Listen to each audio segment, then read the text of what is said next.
Happy Canada day, সবাইকে অনেক অনেক শুভেচ্ছা।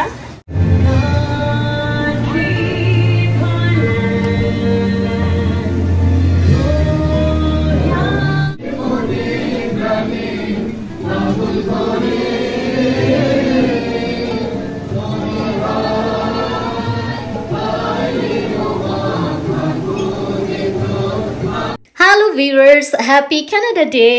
Welcome to my channel Johra's Lifestyle in Canada. আজকে আমি চলে এসেছি ক্যানাডা ডে উপলক্ষে বাংলাদেশের socio cultural forum of Canada BSCF এর ক্যানাডা দিবস উদযাপন অনুষ্ঠানে। চলুন সবাই মিলে উপভোগ করি। এবছর 158তম ক্যানাডা দিবস উপলক্ষে পুরো ক্যানাডা জুড়ে ছিল উৎসবমুখর পরিবেশ। ক্যানাডার স্বাধীনতা দিবস হিসেবে বিবেচিত এই দিনটি নানা আয়োজন ও বর্ণিল অনুষ্ঠানের মধ্য দিয়ে উদযাপন করেন কানাডিয়ানরা। রাজধানী অটোয়া সহ দেশের প্রত্যন্ত অঞ্চলগুলো রঙিন হয়ে ওঠে আলোকসজ্জা, আতশবাজি, সঙ্গীত ও নৃত্য অনুষ্ঠানে। দিবসটি কানাডার মন্ট্রিয়েলে বসবাসরত বাংলাদেশিরাও নানা উৎসব আয়োজনে উদযাপন করেন। দিনটি ছিল বেশ রোদ ঝলমলে, তবে মাঝে মধ্যে কয়েক পশলা বৃষ্টিও হয়ে যায়। ক্যানাডা ডে উপলক্ষে মন্ট্রিয়েলের সালাতিন রেস্টুরেন্টে অনুষ্ঠিত হয় Bangladesh socio cultural forum of Canada BSCF এর ক্যানাডা দিবস উদযাপন অনুষ্ঠান। এতে অংশ নেন BSCF এর সকল সদস্য, শুভাকাঙ্ক্ষী ও তাদের পরিবারবর্গ। কানাডা ও বাংলাদেশের জাতীয় সঙ্গীতের মধ্য দিয়ে শুরু হয় মূল অনুষ্ঠান।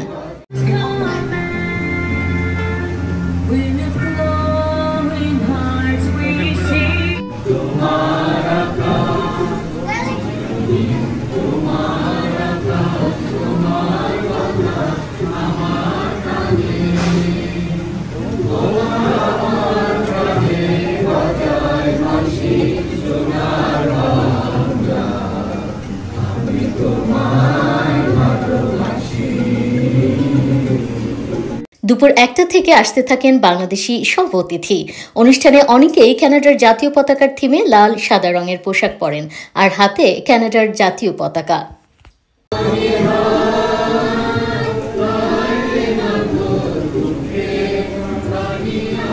এরপর শুভেচ্ছা বক্তব্য দেন সাধারণ সম্পাদক বেলাল হাসান, সভাপতিত্ব করেন আশিস বড়ুয়া, পরিচালনায় বিশেষ অবদান রাখেন সোহেল মিয়া এবং অন্যান্য সহযোগী সদস্যবৃন্দ।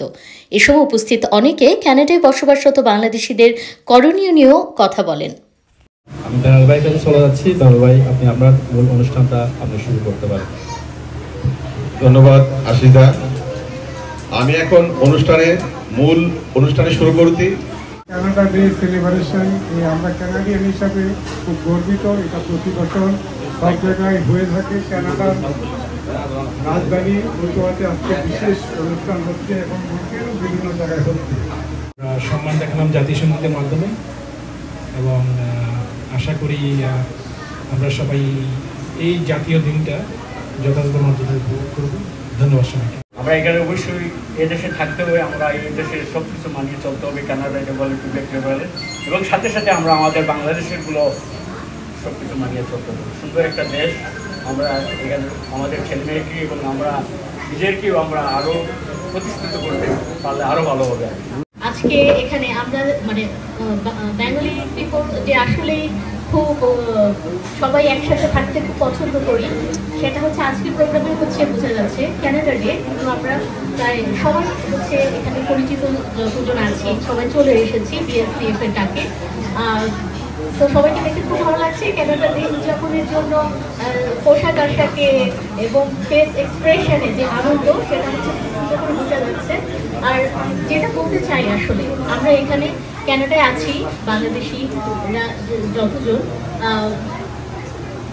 আমরা কিন্তু এখানে বাংলাদেশকে রিপ্রেজেন্ট করছি। তো আমাদের কথায়, কাজে, ব্যবহারে, নিয়মকানুন পালনে সব কিছুতে আমাদেরকে সঠিক থাকতে হবে এবং খুব সুন্দরভাবে আমাদেরকে পরিবেশন করতে হবে, যাতে ক্যানাডার গভর্নমেন্ট এবং ক্যানাডার পিপল সবাই যাতে বুঝে যে না, বাংলা খুব ফ্রেন্ডলি এবং খুব নিয়ম মানে। থ্যাংক ইউ সবাইকে। ধন্যবাদ শামী আপু, আপনার অনেক সুন্দর একটা ক্যানাডা ডে শুভেচ্ছা। Happy Canada day. সবাই ভালো থাকুন, সুস্থ থাকুন। আমাদের বাংলাদেশের কালচার এবং সংস্কৃতি যেটা, এটা নতুন প্রজন্মের সবাইকে জানানো দরকার, যেটা হইল গিয়া এদেশের বাচ্চারা সবাই কানাডার সম্পর্কে এবং এদেশ সম্পর্কে জানে, কিন্তু আমাদের বাংলাদেশ সম্পর্কে ওরা অবহিত অনেক কিছু থাকে না। তাই আমার অনুরোধ হইল আমরা প্রতি বছর এটা উদযাপন করব। সবাইকে এমনিতেই ধন্যবাদ জানাচ্ছি যে আপনারা ক্যানাডা ডে উপলক্ষে যে সুন্দর করে সাজুগুজু করে আসছেন। কেউ লাল জামা কাপড় পরেছেন, কেউ সাদা জামা কাপড় পরেছেন। এটা আসলে ক্যানাডা ডেরই একটা প্রতীক। আর ধন্যবাদ জানাই বিএসএফের সবাইকে যারা এই সুন্দর আয়োজনটি করেছেন। আমি এর সফলতা কামনা করি। ধন্যবাদ। সরকারি ছুটির দিনটি সবাই মিলে এই আয়োজনে বেশ আনন্দের সাথে উপভোগ করেন। 1867 সালের 1 জুলাই ব্রিটিশ সাম্রাজ্যের অধীনে কানাডা একটি স্বশাসিত দেশ হিসেবে আত্মপ্রকাশ করে। সেই স্মরণে প্রতি বছর দিনটি কানাডা ডে হিসেবে উদযাপন করা হয়। দেশটির জন্মদিনে পুরো কানাডাবাসীর মধ্যে ছিল দেশটির প্রতি অকৃত্রিম ভালোবাসা। বছরের বেশিরভাগ সময় বরফাচ্ছন্ন থাকা কানাডার জন্মদিনে বিশ্বের বিভিন্ন দেশের সাথে অনাড়ম্বর ব্যাপক আয়োজনে যোগ দেয় প্রবাসী বাংলাদেশিরাও। যারা বাইরের সার্কেল সবাইকে বলবেন যে আমাদের প্রোগ্রামে আসার জন্য, এবং প্রোগ্রামটা যাতে সুন্দর হয় সবার উপস্থিতিতে। আমরা আমাদের কালচার এবং কানাডিয়ান কালচার যেটা আছে যেন আমাদের কালচারটা আমরা বিকশিত না করি, আপনাদের এই সংগঠন করে আপনারা যেভাবে বাংলাদেশের সংস্কৃতি এবং কানাডার সংস্কৃতিকে সমন্বয় করে এগিয়ে যাচ্ছেন, এজন্য আমি আনন্দিত। আমি বিশ্বাস করি এই সংগঠনের মাধ্যমে আমাদের পরবর্তী প্রজন্ম যারা কানাডায় বসবাস করছে, বড় হচ্ছে, তারা কানাডিয়ান কালচারের সাথে সাথে বাংলাদেশি কালচারের সাথেও পরিচিত হবে এবং একজন ভালো কানাডিয়ান বাঙালি নাগরিক হিসাবে গড়ে উঠবে। এই আগস্টের বাংলা মেলায় আমরা যারা জড়িত এবং কাজ করে যাচ্ছি এই মেলার পিছনে, আমরা শুধু তাদেরকেই এখানে ইনভাইট করা হয়েছে এবং উদ্দেশ্যটা হচ্ছে যে আমরা একটা গ্যাদারিং করব মেলার আগে এবং পাশাপাশি আমাদের কানাডার ডেটাও সেলিব্রেশন হবে। তার কারণ হচ্ছে কারণ আমরা তো আমাদের বাংলাদেশের সংস্কৃতি কালচার বা আমাদের দেশ নিয়ে কাজ করছি, কিন্তু যেখানে কাজটা আমরা চালিয়ে যাচ্ছি সেটাও আমাদের একটা দেশ।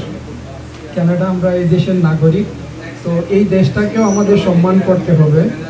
আর বিশেষ করে যেহেতু আমাদের সংগঠন অন্যান্য কমিউনিটির সাথে জড়িত, জড়িত বলবো না, কানেক্টেড, আমাদের সাথে অনেকে কোলাবোরেশন করেন এবং আমরাও তাদের সাথে মিলেমিশে অনুষ্ঠান বা কাজ করি।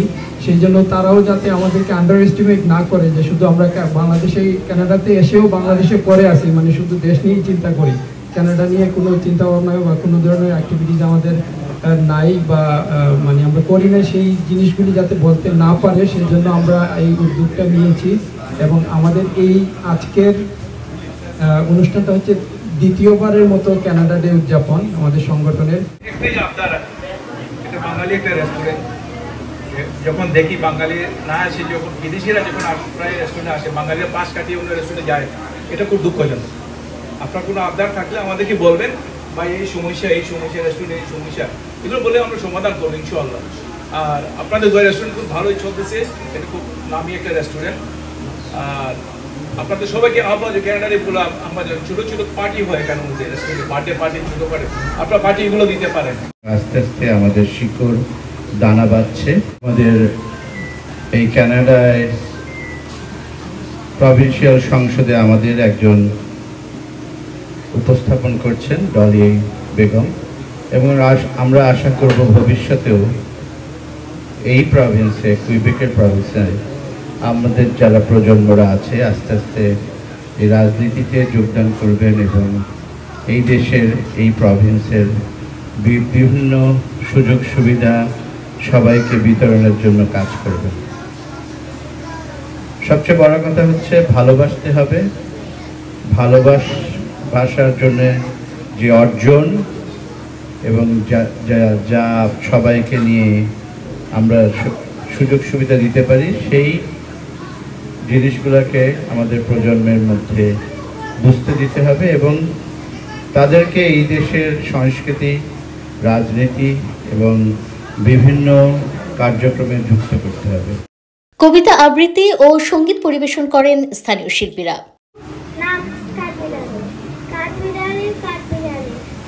তুমি খাও, গুড়মুড়ি খাও, দুধ ভাত খাও, বাতা দিলে ভুল নাও।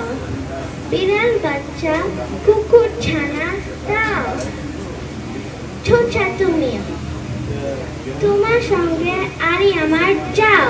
ধন্যবাদ সবাই।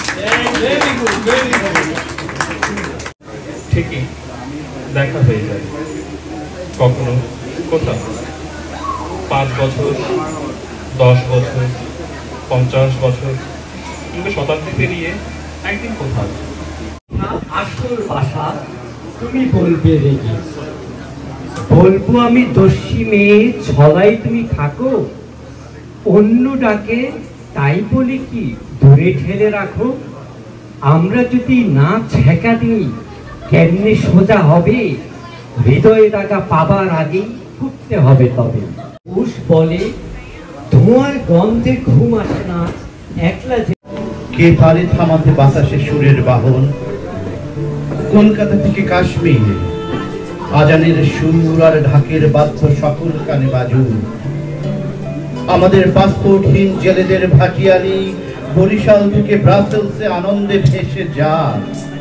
নিজেরাই আনন্দে আত্মহারা আমাদেরকে দিয়ে আমাদের ছোট্ট পরিসরে আমাদের আজকের এই খেলার উদযাপন এবং আমাদের বাংলা মেলায় আমাদের প্রস্তুতি সব আমরা খুব সুন্দরভাবে এবং সুসম্পন্ন করতে পেরেছি আমাদেরকে নিয়ে।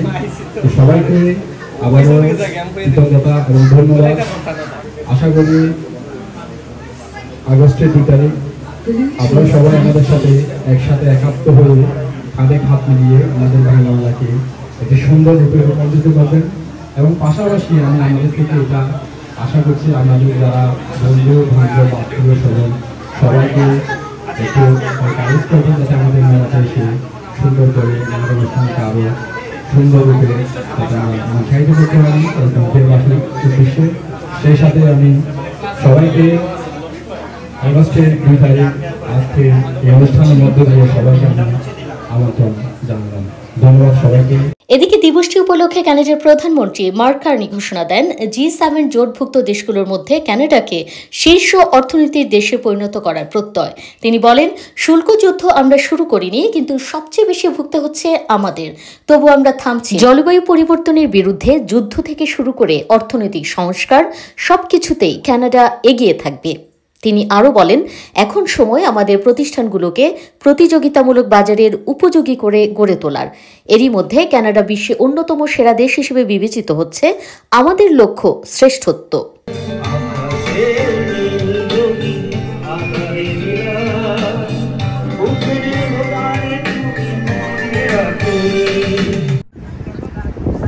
কানাডা বিশ্বের প্রথম মাল্টিকালচারিজমের দেশ হিসেবে ঘোষণা দেয়, যার মূল মন্ত্র সব নাগরিকের সমান অধিকার ও দায়িত্ব, যার ফলে দেশটির জন্মলগ্ন থেকে এ পর্যন্ত 20 মিলিয়নের বেশি লোক অভিবাসী হয়ে দেশটিতে এসে স্থায়ীভাবে বসবাস করছে।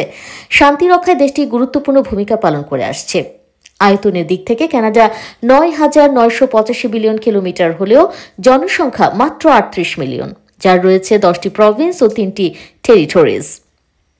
কানাডার ইমিগ্রেশন সংস্থার হিসেব অনুযায়ী প্রতি বছর প্রায় 3 থেকে 3.5 লাখ অভিবাসন প্রত্যাশী কানাডায় পাড়ি দেন। এক সমীক্ষায় দেখা গেছে, কানাডার বিচার ব্যবস্থা, নির্বাচনী প্রক্রিয়া, শিক্ষা, চিকিৎসা, যোগাযোগ ব্যবস্থা, জীবনের নিরাপত্তা, স্থিতিশীল অর্থনীতি, শক্তিশালী ব্যাংকিং ব্যবস্থার কারণে দেশ হিসেবে বিশ্বের সবার কাছে ব্যাপক প্রশংসা কুড়িয়েছে। দর্শক, দূর প্রবাসে থাকলেও মাতৃভূমি আমাদের হৃদয়ে। সেই সঙ্গে কানাডার প্রতিও আমাদের রয়েছে নানা দায়িত্ব ও কর্তব্য। সেই সঙ্গে আমাদের নতুন প্রজন্ম জন্মগতভাবে কানাডিয়ান কালচার আয়ত্ত করলেও হৃদয়ে যাতে বাংলাদেশকে ধারণ করে, সে বিষয়টিও আমাদের খেয়াল রাখা জরুরি।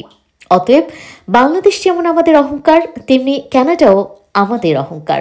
কানাডার জন্মদিনে অনেক অনেক শুভেচ্ছা। আমাদের ভুলে গেলে চলবে না, 1971 সালে যুদ্ধ বিধ্বস্ত বাংলাদেশকে যে সকল দেশ স্বাধীন দেশ হিসেবে স্বীকৃতি দিয়েছিল, তাদের মধ্যে অন্যতম দেশ কানাডা। সেই কানাডার জন্মদিনে দেশটির আরও উত্তরোত্তর সমৃদ্ধি হোক, সেই কামনা করছি। এমনকি বাংলাদেশের পাশাপাশি কানাডার আর্থসামাজিক উন্নয়ন, প্রবৃদ্ধি, শিক্ষা, স্বাস্থ্যসহ অন্যান্য খাতে বাংলাদেশিরা উজ্জ্বল ভূমিকা রাখুক, এমনটাই প্রত্যাশা প্রবাসী সব বাংলাদেশের। সো দর্শক, আমি সাইদা জোহরা শাম্মী কানাডার মন্ট্রিয়াল থেকে আপনাদের কাছ থেকে বিদায় নিয়ে নিচ্ছি। আজ এ পর্যন্তই, দেখা হবে নেক্সট কোনো ব্লগে। সে পর্যন্ত সবাই ভালো থাকুন, সুস্থ থাকুন এবং please subscribe my channel, like, comment এবং শেয়ার করতে ভুলবেন না। দেখা হবে নেক্সট কোনো ব্লগ নিয়ে। Till then, bye by.